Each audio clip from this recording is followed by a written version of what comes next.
అలా నేను చేసావు. పండగ వచ్చిందంటే సందడే. గణేష్ నవరాత్రులు వస్తున్నాయంటే డీజేలు, లౌడ్ స్పీకర్లలో మనకి పూజలు ఇవన్నీ వినిపిస్తుంటాయి. దసరాకి అంతే. ఏ పండుగ వచ్చినా కానీ మనకి డీజేలు కావాలి. ప్రతిరోజు ముస్లిమ్స్ నమాజ్ చదువుతుంటారు. ఆ నమాజ్ కారణంగా, లౌడ్ స్పీకర్ల కారణంగా కొన్ని సందర్భాల్లో కొన్ని చోట్ల అభ్యంతరాలు కూడా వచ్చాయి. ఇక క్రిస్టియన్స్ ఆదివారం వచ్చిందంటే చాలు వాళ్ళ ప్రార్థనలన్నీ మైకుల్లో వినిపిస్తూ ఉంటారు. ఇవన్నీ పోటాపోటీగా మతాలు చేస్తున్నటువంటి కార్యక్రమాలు. గణేష్ నవరాత్రులు అనగానే నిద్రలేని రాత్రులను గడిపేటువంటి వాళ్ళు ఉంటారు. ఆ సౌండ్స్ దెబ్బకి భరాయించలేక కొంతమంది హార్ట్ పేషెంట్లు ఇబ్బందులు పడుతూ ఉంటారు. అసలు సౌండ్ పొల్యూషన్ మన ప్రకృతే కొన్ని సౌండ్స్ తోటి ఏర్పడింది. అందుకే మన సంగీతం విన్నప్పుడు మనకి ఒకవేళ సంగీత పరిజ్ఞానం లేకపోయినప్పటికీ కూడా ఈ సాంగ్ బాగుంది, ఈ సాంగ్ బాగలేదు అని చెప్పి మనం జడ్జి చేయగలం. అలాంటి ప్రకృతిలో ఉన్నటువంటి స్వరాలు ఏవైతే ఉన్నాయో ఇదంతా శబ్దంతో కూడుకున్నది.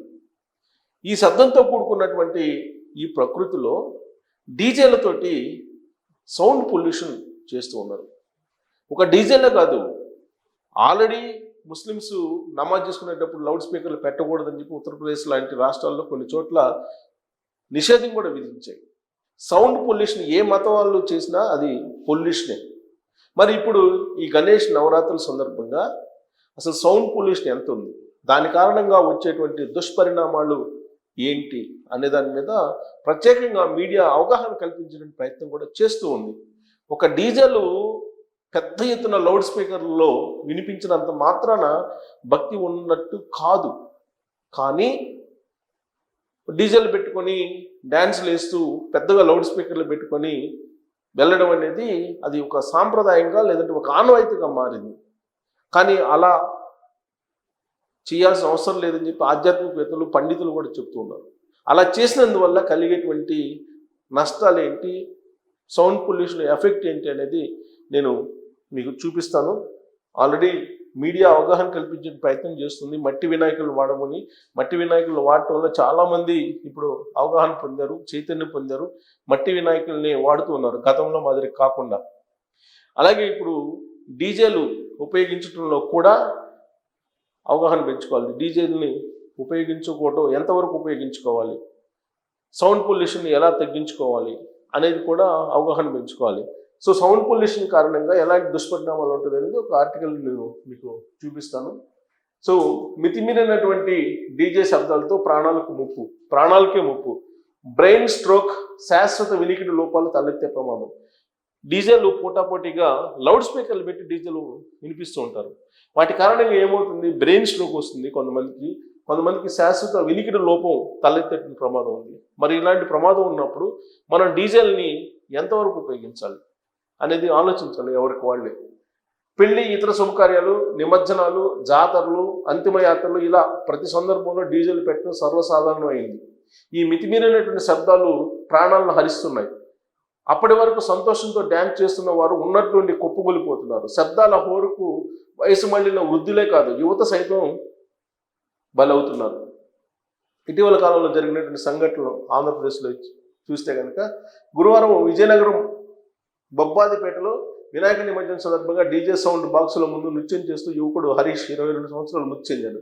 ఈయన డిగ్రీ పూర్తి చేసి హైదరాబాద్లో పోటీ పరీక్షలకు సన్నద్ధం అవుతున్నారు. ఈ నెల 1న డాక్టర్ బిఆర్ అంబేద్కర్ కోనసీమ జిల్లా లంకిశెట్టిపేటలో డీజే పాటలకు డ్యాన్స్ చేస్తూ ఒక వ్యక్తి 31 సంవత్సరాలు కుప్పకూలారు. ఆసుపత్రికి తరలించగా అప్పటికే మృతి చెందినట్లు వైద్యులు ధృవీకరించారు. ఇక 3 నెలల కిందట కర్నూలు జిల్లా పత్తికొండ పట్టణంలో డీజే శబ్దాల మధ్య నృత్యం చేస్తూ ఒక వ్యక్తి గుండెపోటుకు గురై మృతి చెందారు.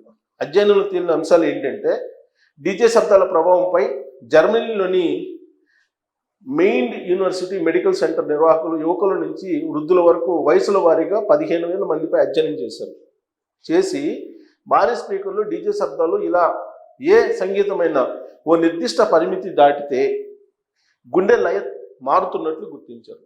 సో సౌండ్ కనుక ఆ లయ మారినప్పుడు గుండె యొక్క శబ్దం మారిపోతున్నట్టు గుర్తించారంట. గుండె లయ మానసిక ఒత్తిడికి సైతం గురవుతున్నట్లు తెలియంది. డీజే వంటి భారీ శబ్దాలతో ఒత్తిడి, బీపీ, గుండె కొట్టుకోవడం అమాంతం పెరిగిపోతాయి. బీపీ పెరుగుతుందంట, అలాగే స్ట్రెస్ పెరుగుతుందంట, గుండె కొట్టుకోవటం కూడా అమాంతం పెరిగిపోతుంది. రక్తపోటు పెరిగి మెదడులోని నరాలు చిట్లి బ్రెయిన్ స్ట్రోక్తో చనిపోయే ప్రమాదం ఉంది. నరాలు దెబ్బతిని పక్షవాతం కూడా రావచ్చు. బైపాస్ సర్జరీ చేయించుకున్న వారు, స్టంట్స్ వేయించుకున్న వారికి కార్డియాక్ అరెస్ట్ వస్తుంది. 100 డెసిబుల్స్ పైగా శబ్దాన్ని ఎక్కువ సమయం వింటే వినికిడి సమస్యలు తలెత్తాయి. చిన్నపిల్లల్లో పలుచని అంతర పొరలు చిట్లిపోయి శాశ్వత వినికిడి లోపం వస్తుంది.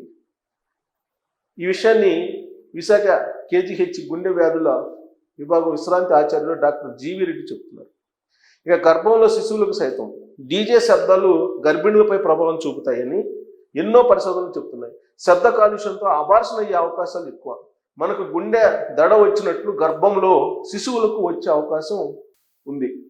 గర్భం దాల్చిన 4వ నెల నుంచి గర్భిణీలు డీజే శబ్దాలకు దూరంగా ఉండాలని వైద్యులు చెప్తున్నారు. అనుమతులు లేకుండా డీజేలు పెడుతున్న వారిపై విశాఖ కమిషనరేట్ పరిధిలో నెలకు శబ్ద కాలుష్యం కేసులు 20కి పైగా నమోదవుతున్నాయి. సో శబ్ద కాలుష్యం చేస్తున్నటువంటి వాళ్ళ మీద ఇప్పుడు ఆల్రెడీ కేసులు పెడుతున్నారు. ఎందుకంటే ఇన్ని దుష్పరిణామాలు ఉన్నాయి. బీపీ, స్ట్రెస్ కావటం, గర్భస్థ శిశువుల్లో ఇబ్బంది కలగటం, గుండెకు సంబంధించినటువంటి జబ్బులు రావటం, ఇవన్నీ కూడా ఈ డీజేల కారణంగా ఉన్నాయి. అందుకే శబ్ద కాలుష్యం పెరిగిపోవటం మంచిది కాదు అని చెప్తున్నారు. ఇక పర్యావరణం, జంతువులపైన ప్రభావం. శబ్ద కాలుష్యం జంతువులపైన ప్రభావం చూపుతుంది. కుక్కలు, పశువులు, మేకలు, కోళ్లు స్పందించే తీరులో మార్పులు వస్తాయి. ఇటీవల తెలంగాణ రాష్ట్రం మొయినాబాద్లో ఓ రిసార్ట్లో డీజే శబ్దాల కారణంగా సమీపంలోని కోళ్ల ఫారంలో 100కు పైగా కోళ్లు మృతి చెందాయని ఈ ఏడాది ఏప్రిల్లో అక్కడ పోలీసులకు ఫిర్యాదు అందింది. డీజే శబ్దాల కారణంగా 100 కోళ్లు చనిపోయాయని చెప్పి పోలీసులు కంప్లైంట్ కూడా వచ్చింది తెలంగాణలో. బలహీన కట్టడాలు కూలిపోతాయి. అధిక శబ్దాలు వచ్చినప్పుడు అనువాదం అంటే రీసౌండ్ వస్తుంది. ఈ ప్రభావంతో భవనాల్లోనూ ప్రకంపనలు వస్తాయి. ఫలితంగా బలహీనంగా ఉండే కట్టడాలు కుప్పకూలే అవకాశం ఉంటుందని కర్నూలు క్లస్టర్ వర్సిటీ భౌతిక శాస్త్ర అధ్యాపకురాలు డాక్టర్ పద్మావతి తెలిపారు. 3 రోజుల కిందట నంద్యాల జిల్లా కోవెలగుంట్ల సంతపేటలో డీజే శబ్దాల తీవ్రతకు ఓ మట్టి మిద్దె కూలిపోవడం దీనికి ఉదాహరణ. ఆ ఇంట్లో నివాసం ఉంటున్న వృద్ధ దంపతులు అప్పుడే మరొక గదిలోకి వెళ్ళడంతో ప్రాణాలు బయటపడ్డారు. సో ఇన్ని రకాల ప్రమాదాలు ఉన్నాయి డీజేల కారణంగా, డీజే శబ్దాల కారణంగా, మితిమీరినటువంటి శబ్ద కాలుష్యం కారణంగా ఎన్ని దుష్పరిణామాలు ఉన్నాయో మీరు ఆలోచించండి. ఇక రక్షణగా వీటిని వాడచ్చు. మరి వీటిని నియంత్రించాలనేటువంటి పరిస్థితుల్లో మనం ఏం చేయాలి? ఇప్పుడు మాస్ ఎవరిని కూడా మనం అదుపులో పెట్టలేం, అదుపు చెయ్యలేము. ఇప్పుడు గణేష్ నవరాత్రులు జరుగుతున్నాయి. ఈ గణేష్ నవరాత్రుల్లో గణేష్ నిమజ్జనం జరుగుతున్నప్పుడు డీజే శబ్దాలు ఏ విధంగా ఉంటాయి, ఎంత శబ్ద కాలుష్యం ఉంటుందో హైదరాబాద్లో మనం చూస్తే అర్థమవుతుంది. సో అలాంటప్పుడు ఎలాంటి రక్షణ తీసుకోవాలి? హార్ట్ ప్రాబ్లం ఉన్నటువంటి వాళ్ళు కానీ, లేదంటే ఈ శబ్ద కాలుష్యం కారణంగా తట్టుకోలేనటువంటి వాళ్ళు కానీ. తీవ్రస్థాయిలో శబ్దాలు చెవుల్లోకి వెళ్లకుండా ఇయర్ ఫ్లగ్స్ సిలికాన్ అనేది పెట్టుకోవాలంట, లేదా ఫోక్తో తయారు చేసినవి ఉంటాయి. ఇవి 20-30 డెసిబుల్స్ వరకు శబ్దాన్ని తగ్గిస్తాయి. చెవులను మొత్తం కప్పేందుకు ఇయర్ మప్స్ ఉపయోగించవచ్చు. మార్కెట్లో మ్యూజిషియన్ ఇయర్ ఫ్లగ్స్ వచ్చాయి. ఇయర్ బగ్స్ వచ్చాయంట. ఇయర్ ఫ్లగ్స్ శబ్దాన్ని పూర్తిగా తగ్గించకుండా క్లియర్గా సౌండ్ వినిపించేలా వీటిని డిజైన్ చేశారు. ఇక ధ్వని పరిమితులు అసలు ఎలా ఉండాలి అని అంటే, నివాస ప్రాంతాల్లో ఉదయం 6 నుంచి 10 గంటల రాత్రి 10 గంటల వరకు 55 డెసిబుల్స్ ఉండాలి. మిగిలిన సమయాల్లో 45 ఉండాలి.